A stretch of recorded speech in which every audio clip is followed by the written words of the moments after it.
Hey guys, I want to talk about the abortion issue. Now, I know that there's been a lot of talk in the news, and we've had several news reports, one about Congress passing some laws concerning abortion. We know that there's long been talk about New York's laws on abortion, um, and the Supreme Court ruling on some cases with regards to abortion, including Texas's laws on abortion.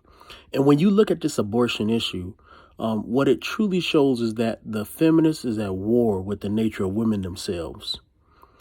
When you look at the feminist movement, it is a movement of death, right? This is a movement that is about abortion. It promotes abortion. And when you look at what abortion is, and I know a lot of people don't want to think about abortion, and that's because you don't want to look at reality. So the truth of the matter is that when you look at what an abortion is, if you ever looked at an ultrasound of a lady who is pregnant, you will realize that the thing that is in her womb is a human being. There's no denying this. And you could debate this with anybody. It's just proven that the DNA is a human being. It is a human being. It is not, we can call it a fetus if you want to, but that is just attempting to dehumanize it. And the point of these pro-abortion lobby is often to dehumanize abortion. And that's why they go as far as to say, even if a baby is born, you can still kill the baby. And so now you've gone beyond fetus to, hey, if I just don't want a child, I can just kill that child. So this is the feminist movement. This is a feminist movement that is against women being married, right? This is a feminist movement that is against sexual relationships between men and women. Some of them have even called all sex forms of rape. So when you look at this feminist movement, what you have is a culture that is against life itself. Then look at what the nature of women is. Now, let's remember that when man was created, men and women didn't even have a name, right? Adam and Eve, before they were even known as Adam and Eve, they were simply man and woman. Because there was no need to differentiate between anybody else, because those were the only two humans on the earth. And when Eve was about to give life, and she gave life, Adam changed her name. Now, he changed her name, and when you look at the biblical purpose of names, names signify purpose in the Bible. And so when you look at Jacob, his name being changed to Israel, or Abram, his name being changed to Abraham, these name changes are very significant, but they designate a change in purpose or a change in destiny, you might say. And when you look at Eve, her purpose, after she was given her name Eve, it says she was called Eve because she was the mother of all living. And when you look at just that beautiful title that she was given, it talks about the beautiful purpose of mothers, right? The fact that women are meant to be mothers and grandmothers. Ultimately, the purpose of women is to cultivate and create life. And so when you look at a woman, one of them things that you can't help but get a smile on your face is when you see a lady holding a beautiful baby and caring for that baby. There's nobody who can't have feelings of sympathy and feeling compassion when you see that picture. There's nobody who doesn't see a woman taking care of a crying child and say, that's what needs to happen. That's the nature of women. And so what we have is this. The nature of women is to create life, but the feminist movement is going against everything that has to do with creating and cultivating life.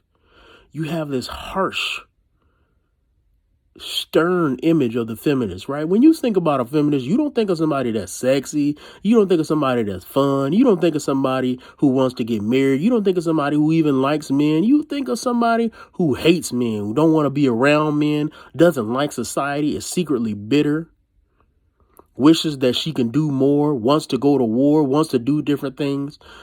This is a lady who doesn't like life. She's bitter. And she wants to burn down everything around her. This is the same kind of person who, when they don't get their way, they want to tear everything up. Their team loses, they're yelling at everybody on their team. They tear everything up around them. This is the modern feminist. And the modern feminist is at war with the purpose of women, which is to cultivate life.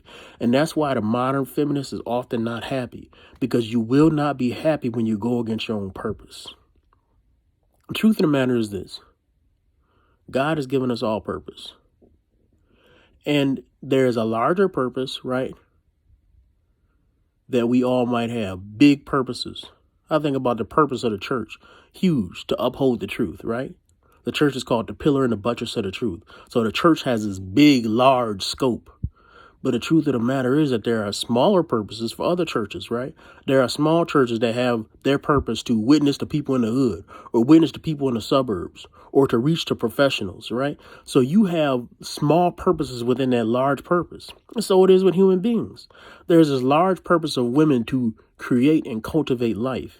And then there's thousands and millions of different ways to go about that purpose. And that might be, as a woman, your individual purpose. And you will truly be satisfied when you find out what your purpose is and you fulfill that. You will have a sense of fulfillment that I just can't express to you how deep that fulfillment is. And that's why the modern woman often is depressed and on so many drugs, is because she is going against her own purpose. But when you meet your purpose, when you understand why you're on this earth, when you understand the fact that you're going to be on this earth for a limited time, and at some point you're going to die, and what do you want to leave behind? I think about my grandmothers. Both of them are still alive. And they often talk to me about the fact that they will peacefully go to death because they know they've done well. These are women who have properly raised their own kids, properly overseen their kids raise kids, and now are looking at the kids that their kids raised, raising kids. And all throughout that process, they've been happy at every birth. They've been smiling and rocking every single baby. They've loved every single life that's been there. And the truth of the matter is that these ladies are like trees of life to their community. And so when you look at these ladies, you get this idea that they're happy. They fulfilled their purpose. So when they die, they don't have these regrets because they have so many relationships to mark the fact that they're here. Ladies, you're not going to be satisfied by a profession or a job. You're not going to be satisfied by a cause. You're going to be satisfied by fulfilling your purpose of life. And there's more than life than just reproducing. There's life in injecting vitality in people around you. There's life in encouraging other people. There's life in being a cheerful note, a music to people's ears.